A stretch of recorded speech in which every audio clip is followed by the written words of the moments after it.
Well, hello and welcome to Finish Strong Friday for Friday, June the 4th, 2021. This is the end of our first week of June. I hope it was a great one for you. I know we didn't get a full week of June, but we got enough June to get things rolling. And as we discussed, we're going to continue our discussion on self-mastery. We've got, I thought, it's like a half day, three-quarter day, maybe sometimes even a full day workshop. And I thought I might be able to do it in 4 sessions, but I'm going to see how it goes today. I don't want to run too long. I know I've got a lot of slides on this section. So I may cut it off. I'll look at the time, may cut it off if we're getting too long, and we'll pick it up as part of next Wednesday's WHAM session. But we're going to be talking today, primarily, last week, if you didn't catch it, go back and catch WHAM from Wednesday, the first session of this. But we're talking about self-mastery and mastering the 10 habits and be the master of the world. And so we're going to be talking about habit formation today because the common denominator of mastery are your habits. And so we have to really talk about habit formation. Of course, we have the deep dive of atomic habits, which you really should go up and get as part of our course series, deep dive testing, and it's also in 84 days. But that is an incredible deep dive. It's 7 weeks going into habits with James Clear. But we're going to just kind of do a quick review of some of these things, so kind of get you some ideas. But I really suggest for habit formation that you go back and either get to that deep dive individually, or if you have never done deep dive to Destiny or 84 days, hop in there and let's get that going for you. All right, well, let's look at today. Well, we're going to back out of here so you can get a full screen here, and let's see what we got going on today. All right, well, we're going to talk about how to create and maintain habits. And of course, there's two parts to that. One is breaking bad habits and one is building good habits. And we're going to start off by how to build good habits. And then if we got time, we'll do breaking bad habits today. And if not, again, like I said, we'll do it on Wednesday. I just don't want to take too much time on these sessions. I know you've got busy lives and got other things to do. So my goal was just to kind of give you some neat stuff to finish out the week with, so you got something to think about over the weekend. But most of our habits, they were developed without any intention on our part. They just kind of happen. I mean, have you ever intentionally created a habit and maintained it? And many of us say, yeah, I've done that. Well, until I said maintained it. It's so easy. You can get to doing something, and a lot of folks, when they start out in the Miracle Morning, when we have that session, they really get all pumped up and get things going, and then I'll check back with them at the end of the 12-week period, and they've already waned on several of the things that they were doing because it's so hard to get a habit going, but it's so easy to stop one. And we talk about a lot in those in the Miracle Morning. If you miss one, that's fine. Really isn't fine, but it'll be okay. You miss two, man, you're really in danger. You miss three days of doing something or times of doing something, you're probably done, because it's very hard to get back into the habit again. But few people have ever been able to intentionally create a habit and maintain it, because we seem to have a variety of habits, but some of them are good and some of them are bad, but all of them seem to have just happened on their own. It's just something that oh wow, I do that. A lot of times your spouse or your partner or friend may say, when did you start doing that? And you don't even know. It just kind of started. But you can create the habits that you desire. And if you want to match the results to someone else, you got to find and duplicate their habits. And that's a huge part of A to B for me. Again, we go back and look at the thought leaders, look at people that have made it happen, look at people who have taught people that made it happen. And what you want to do is really emulate the habits of these folks, because you want to match these, because if you want their results, you got to duplicate their habits. So let's get in it today here. Let's talk about the habit loop, because all habits have 3 components, and we're going to talk about the cue, the routine, and reward. I'm not going to go really deep into the habit loop like we do, and like I said, in the Atomic Habit deep dive, but I want to get you in there so you kind of know what we're talking about. But the habit always begins with a cue. Habitual behavior it just isn't a random event. There's something that sets it off. And the thing that sets it off is called the cue. Now, the cue for brushing your teeth might be going into the bathroom just before bed. You go in there and your brain's like just automatically just goes over to the medicine cabinet, pulls it out, squeezes it on there, and you're brushing, right? And the cue for eating chips late at night could be sitting on the couch alone in the dark with the TV turned on. I mean, you're sitting there and you're watching, oh man, I need something, right? You hop in there and you grab that stuff, that nasty stuff out of the pantry. And the cue for letting the dogs out in the morning might be your alarm clock. More than likely, it's their whining, or they're staring at you, as you wake up. But the cue for drinking alcohol might be thinking about your poor prospects for the future. In other words, you got that pity party going on, and you get down and out and say, well, I'm going to go grab a drink. And I'll just drink all this stuff away, right? And we know how well that works out. But habits are triggered by your surroundings, the people, the thoughts, and your emotions. Those are really the four big keys. So when you're looking at triggers, that's where to look for them at. They're on your desk, around your house. They're the people that you associate with. They're the random thoughts that you get, and they're your emotions. So think about it. A few of your positive and negative habits, and determine the cues for each one. So this is a big thing, big takeaway, what I want you to do today. So write this down or put that in your iPad or your iPhone or something. But think about a few of your positive and negative habits and determine the cues for each one of them, because that's going to be very, very important. Now, the second part, the routine, is very, very short and sweet. Because the routine is the habit itself. Because after the cues occur, the habitual behavior happens. It's just like magic. I mean, it just and you'll start to notice it as we start talking about this. The things that you do, and you're like, wow, I didn't even realize that I did that. Every time I do this, I do that. But that's how it happens. All right, so let's talk about part 3, the reward. Now, this is what makes everything happen, because every habit provides reward on some level. Otherwise, or if it didn't have a reward, your subconscious wouldn't allow it to continue, right? Because the subconscious is in there to protect you. Well, it thinks it's protecting you, especially when you're out here. You got this cue that you're sad again. You're having a pity party. You're upset. Well, what do you do when you're sad? You want to eat something, and so you eat. You get this pizza. You eat this whole daggone pizza, and now you're happy. Well, you're happy. You're emotionally happy. But physically, you messed up, right? So and you think about that. Oh man, I can't believe I ate that whole damn pizza. So, but the subconscious was satisfied because it was sad, and now it's happy, right? So otherwise, like I said, if you didn't have a reward, the habit wouldn't continue. But the rewards aren't always easy to see, but you can bet that the habit make you feel better in some way. Most often it's a short-term fix. In other words, it's not something that's going to hang in there with you forever. In other words, you go in, you eat this pizza, you're sad, you eat the pizza, you're happy. Tomorrow you wake up, you're sad. What are you going to do, eat another pizza? And I mean, you might be furious with yourself later for eating that pizza, that big old bag of candy, but it sure feels good, while you're doing it. Now, procrastination feels better in the moment than getting started on your work. But what happens later on? You're like, Dad gummit, man, why didn't I just go ahead and do that? You're like, well, I'll wait till tomorrow. Well, you got stuff to do tomorrow too, so quit waiting, right? I mean, I have people all the time, so I was going to do it. I'm just not feeling good today. Well, were you feeling good yesterday? You were feeling good yesterday. Why didn't you do it yesterday? It wouldn't matter that you weren't feeling good today if you did what you're supposed to do yesterday, right?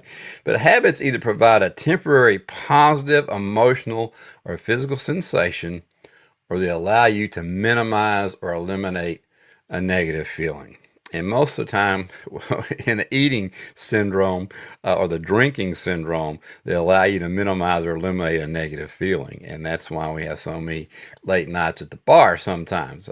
But bad habits have short-term advantages and long-term disadvantages. And that's very, very important to remember, because it's a recipe for disaster. These bad habits, you might have some short-term fixes, but you're just going to have long-term disadvantages.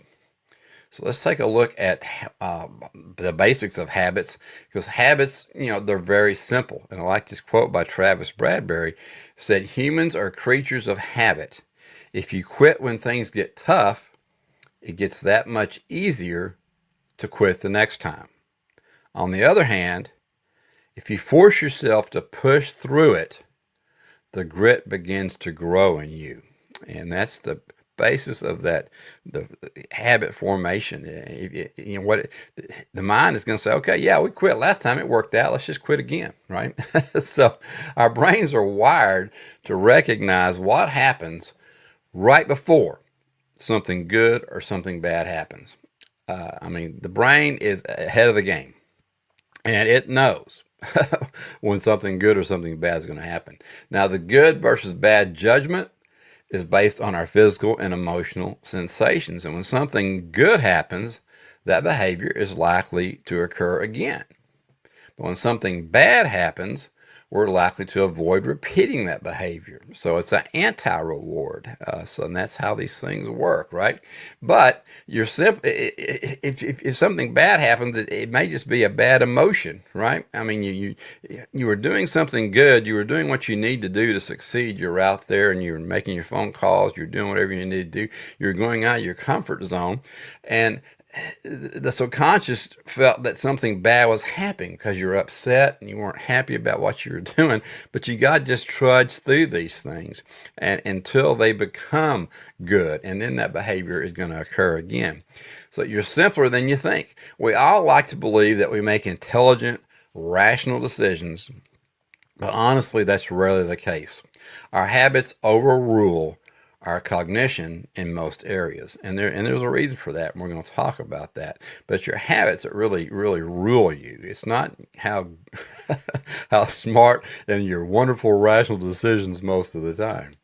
I love this, but Charles Sanders Peirce, he says, "The essence of belief is the establishment of a habit." And so belief really does come into this. I mean, you sit in your mind, I don't know if I can do this. Well, if you establish a habit and the habit, and you continue to do the habit, and you start seeing success, and you're going to get some faith in that. So the essence of belief is the establishment of that habit.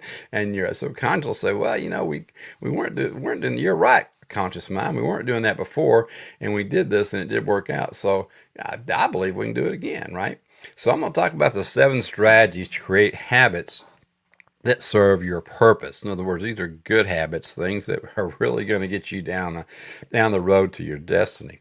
And creating a habit is something we're not taught by our parents or schools. You didn't have a class, so many classes we didn't have, and I'm just laughing at some of the classes they're coming up with now. They have absolutely nothing to do with you hitting your life purpose, but nothing. You never had habit class. You had them. Maybe if you were in a Catholic school, you had a habit. A lady with a habit on that was whacking you across your knuckles because you did something bad, and that was maybe some habit control there. But you really weren't taught anything by your parents or your schools about habits. So not much has been mentioned about habits establishment, and really until recently, when we started talking about all this, because habits have become a hot topic, and for a good reason. Now, it's not that habits haven't been around or haven't been talked about, because I'll show you some quotes back, pre-Buddha days, back in the 500 and 600 BC, when we were quoting these things. But the right habit can change your life, and so we want it to be a hot topic in your life. And with enough time and attention, nearly any habit can be created. Now, why aren't there wonderful movies and these things about habits? Because they're just not exciting to most people, right? They just rather believe that they are fine. But we know if we want to be successful, we've got to change some things in our life. And with enough time and attention, nearly any habit can be created. And I'm going to give you these 7 strategies to create habits that will serve your purpose. Let's go ahead and look at number 1. And number 1 is pretty much like anything else that you've ever done out there. You've got to make a list. You just have to. When we're talking about life purpose, when we're talking about your why, when we talk all these things, your goals, you have to make a list. You have to make a list of the habits you'd most like to create. So That's what you need to do. Get out your pen, get out your paper, get your computer, whatever it is, and make that list of habits. I'd rather you write it down, because when you get out the pen and you get the paper and you write it down, it's really, really getting to the core of you. And then you go back, and because you're not only thinking it, but you're writing it, and you've got it there in front of you. So I'd make a list of the habits that you most like to create, and then go back and prioritize this list so you'll be getting the most benefit from your effort. So look at your goals, look at what you want to do, look at what you need to do, what core values you have, what the destiny is, what the life purpose is, and prioritize this list based on what you need to do. So that's the core first step. Make that list. Number two, you want to change just one habit. You want to limit yourself to one habit at a time, because the odds are you haven't created a new positive habit in the last year. So even creating a single habit is going to be a major accomplishment. Create one habit, and then feel free to add another and then another. Okay, because if you go and try and change tons of things all at once, it's kind of like trying to fix an engine problem or a car problem or something. I got a go-kart we're trying to fix on right now, and it's, if I go and I just change everything all at once, and it works, I don't really know what wasn't working. So if it breaks down again, what am I going to do? Change all the parts again? No, you got to change one, see if it's working, see if that did it, right? So you go through, and it's just a scientific method, but just create one habit, and then feel free to add another and another and another as you get these things going. Now, let's imagine that the habit for this exercise is going to be that you want to do 25 push-ups a day. Now, that used to be a pretty decent goal. As soon as I started doing 25, they told me it was 50 that you had to do a day. And as soon as I got to 50, they told me I had to do 100. So I don't know if that's really where the number is, but we'll talk about 25 for today, because for most of you, that might be a pretty good goal anyway. But let's assume that you have the physical ability to do this, and that you can do all of them. It's not a pipe dream. It's just something that you need to do here. So let's look at number 3. Again, the habit loop. What's the cue? Well, what's the cue going to be that'll work for you for this habit? Now, there are many things to consider when choosing a cue. What time of the day do you want the habit to take place? Where are you most likely to be when you perform that habit? And what are the things you do every day? It doesn't work to choose a cue that only happens once a month if you're trying to create a daily habit. So if you want to do 25 push-ups a day, you're going to have to tie a cue to something that you do every day. Now, there's another one in here. I just kind of threw it in here for you, but perhaps your habit is dependent on someone doing something, such as acting disrespectful to you. So there might be some things out there that you have to change, but your trigger is, how do you react to people when they do something to you, right? But for the most part, it's time of day, where you are, and what are the things that you do every day. Again, sometimes there are situational habit loops where the cue is going to be your reaction to something, and that happens a lot, and we have to think about that too. But we're talking about push-ups. Let's get back get back on track, Don. So for our push-up example, let's choose brushing your teeth in the morning as a cue, because you get up every morning. We talk about you walk in the bathroom, you take care of business, and then you're brushing your teeth, right? And if you've been with me in the Miracle Morning, you know that that's really part of our routine anyway. So you brush your teeth because that wakes you up a little more. Get your on the first thing is always you having to get out of bed, not hitting snooze 18 times. So we tell you how to do that in the Miracle Morning. But get up, get your teeth brushed, so you're kind of awake, and then maybe go in there and start doing your push-ups. So the cue would be getting up, going to the bathroom, brushing your teeth. The routine is going to be working out, doing your push-ups, and the reward, it's going to hit you. You're a big old strong guy. You got broad shoulders and looking great, or just feeling good. All right. So number 4, start now, but start small. That's another key. I mean, you don't put it out there and say, one of these days I'm gonna get 25 push-ups. Well, no, let's do it now. No, but let's don't start with 25. You want to make it simple and easy so that you experience some success. You got to give the subconscious some good ammunition to allow you to keep going. Because again, you got Frankenstein and Einstein. Frankenstein's the subconscious, Einstein's the conscious mind. And Einstein's the one that came up with this great idea to do 25 push-ups. And subconscious is saying, I don't understand. Why don't we just go get a cup of coffee and get some ham and eggs? I don't know why we're doing push-ups. So you have to convince the subconscious that this is a good thing. So when you think about doing 25 push-ups, you might be less enthused. The subconscious says, we can't do 25. Hell, we can barely get out of bed. How are we going to do 25 push-ups? So make it so easy that you can't possibly fail. So how about just doing 2 push-ups? And that's an easy goal for someone that can do 25, right? But the bottom line is you can't do 25 yet. Another thing you might want to do is start out with what I call sissy push-ups. Start out on your knees. Do them on your knees. See how many you can do on your knees, or however many you can do regular, and then drop to your knees and finish them up. But just get some success. You might be thinking that doing 2 push-ups is worthless, but it's not. Because from the result standpoint, it is. You can sit there and you can beat yourself up and say, "Damn, I am way worse shape than I thought I was. I can't even knock out 2. I can just knock out 2 push-ups here." But the bottom line is, we're not worried about the result standpoint at this time. We're worrying about building a habit.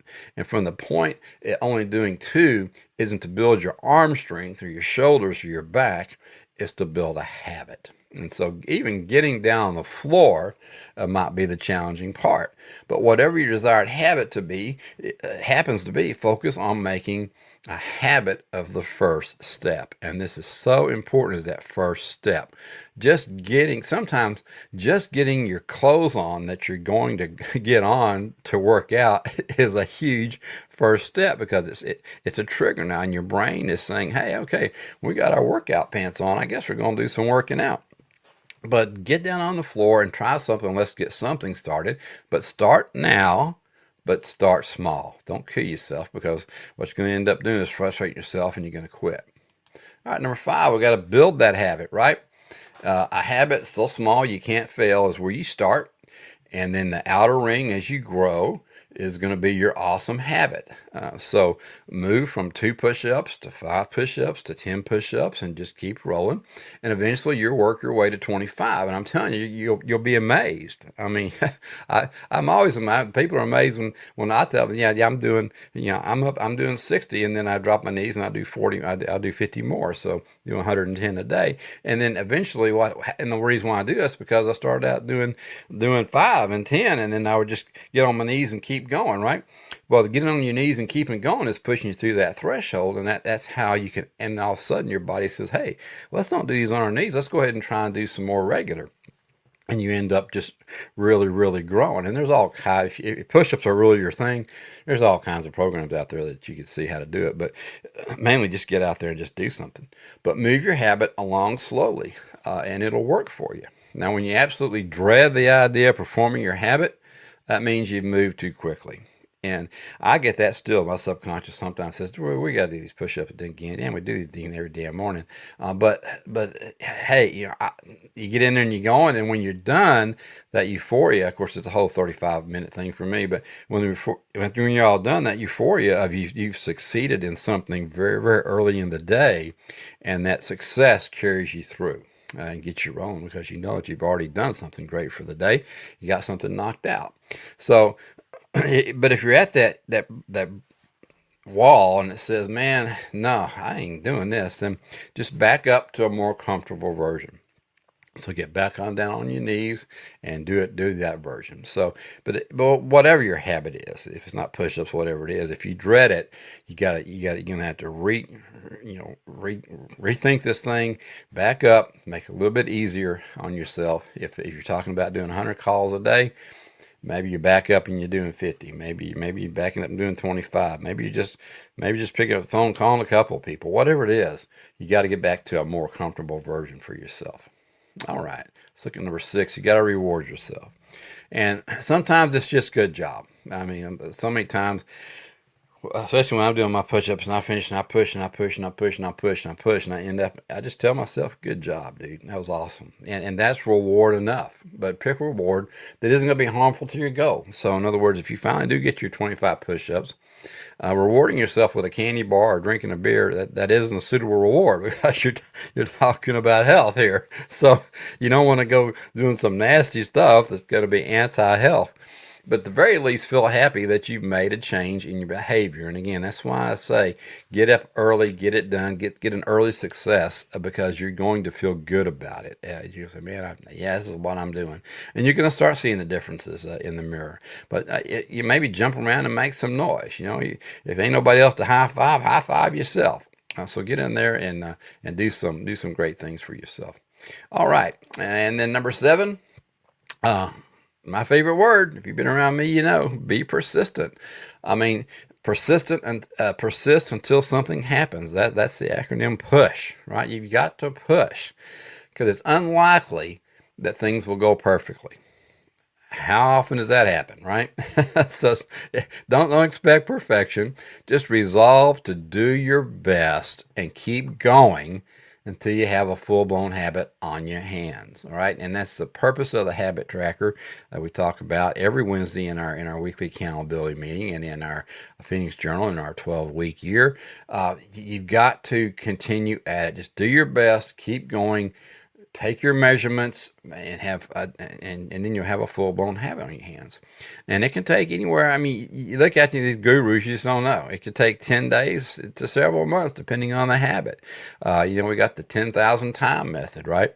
Well, you can take 10,000 push-ups divided by how many days or whatever it is. But I tell you what, if you just stay in there and do it every day, don't worry about it. Just do it, and it'll form for you. But it can take a while. So don't expect things to happen overnight. All right. Well, creating habits takes time, patience, and attention, and intention. It takes attention too. But avoid hoping that you develop good habits. Hope is not a strategy. So avoid hoping that you're going to develop habits, and choose the habits you want to have and create them intentionally. Again, make that list out of the things that you need to do, choose it, and create it intentionally.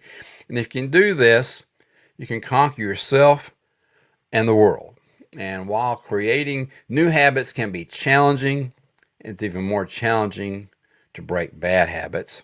But you can do that too. And we're at about 27 minutes, so I'm going to break it off here in a little bit. But we're going to go into here's how to break the bad habits, and we'll do that at the end of Wham Wednesday. But I love this quote. This is, again, pre-Buddha days. I think this is maybe Janus theories here. But if you want to cultivate a habit, do it without any reservation till it is firmly established, until it is so confirmed, until it becomes a part of your character. Let there be no exception, no relaxation of effort. So again, habit formation has been around forever, but that is beautiful right there. Until it is so confirmed, until it becomes a part of your character, let there be no exception, no relaxation of effort. All right, well, that's it for today. I'll show you where we're going to start next time. We're going to talk about Breaking Bad next time, but we'll get there on Wednesday, so you'll know what this slide is going to be when we get there. But we're at about 28 minutes, and I really don't want to go over 30 with you today, so I'm going to back out of here and say goodbye to you. Just tell you, have an awesome weekend. We'll get back to Breaking Bad, next week. But let's go back in this. Let's look at what we talked about this week, and go back and write down these habits, and go ahead and just quit hoping about them. Just choose one.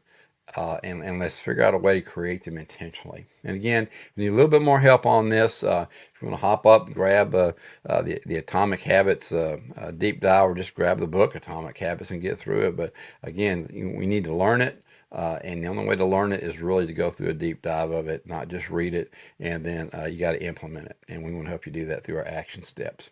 But have a great weekend. I tell you what, Finish Strong Friday is what it's all about. You got to keep going, keep pushing. Let's get it going. Remember my acronym here, PUSH, right here. Persist until something happens. So make it happen for yourself. And as always, keep moving in the direction of your dreams, and we'll talk to you next week. I got a great weekly challenge for you next week as well. So stay tuned,